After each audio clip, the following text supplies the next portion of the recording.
Hello there. Just taking advantage of the cloud cover. It's stinking hot. So I just on an off chance ducked down to the one of the thrifties, and I found 5 records that might suit that. Can you see that? That might suit that. 5 albums that no one's shown. This is Rhapsody in Blue, An American in Paris Orchestra, conducted by Paul Whiteman, Encore Capitol Series. Um,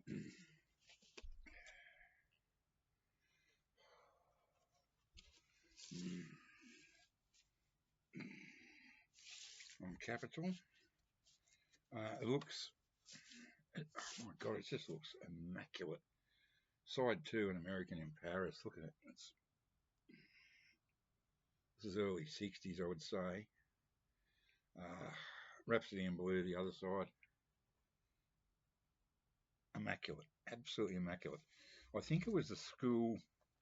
The school has donated some of their old library records. I almost bought 20 of them.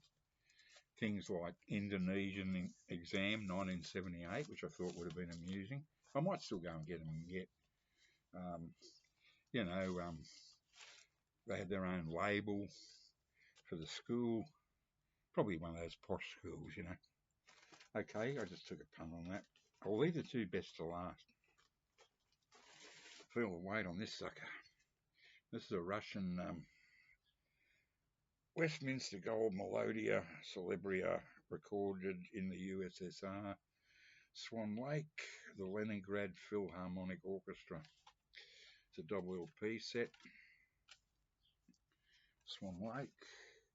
I mean, I've got it anyway, but I can't resist these things, especially in the condition these are in.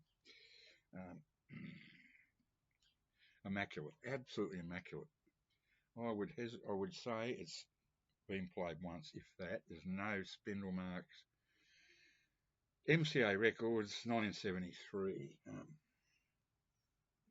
Once again, shiny as.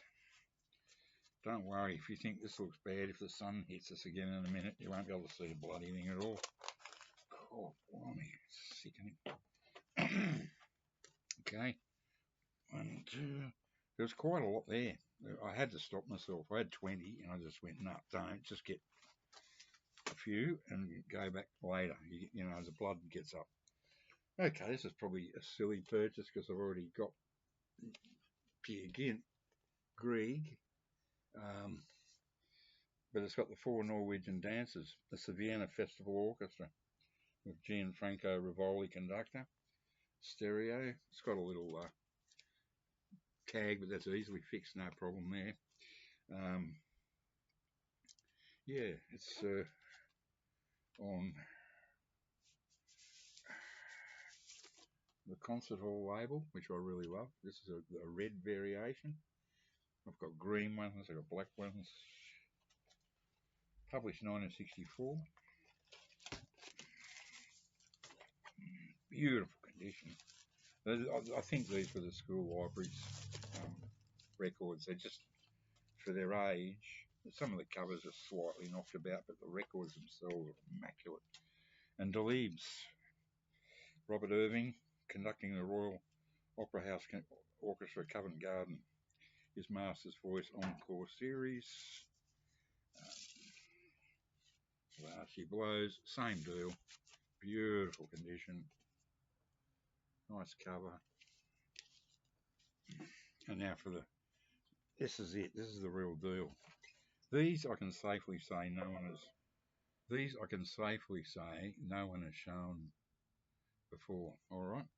We have here 2 Edison records. Look at how thick they are.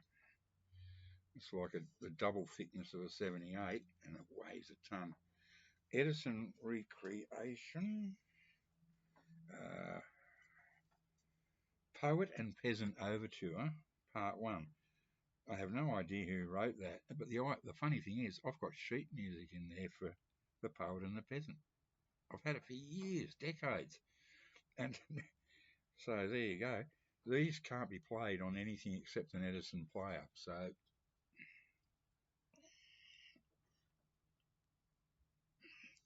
index number 2, this one, they had to write it in pencil. So, like, that's incredible. It shows you a product of the Edison Laboratories, American Symphony Orchestra. Yeah, there's a thing, an index thing up the top there, index number, and you have to write it in yourself. That's been written in pencil. So that's one, and there's another one. I did have one years ago, but I gave it to my cousin's wife because her father was a disc jockey, and it was a Prelude to Faust by Gounod, American Symphony Orchestra, index number 3. Now I'll give these a wash, just with warm soapy water and a tepid rinse. And I can't play them, but they'll just look nice and shiny. They're in beautiful condition. It's just, there's no scratches or anything on them. But like I said, you have to actually have an Edison player to play these things. Look at the weight. Feel the weight. Anyway, the sun's coming back. That's my entry in that 5 albums that no one's shown contest. Who are in our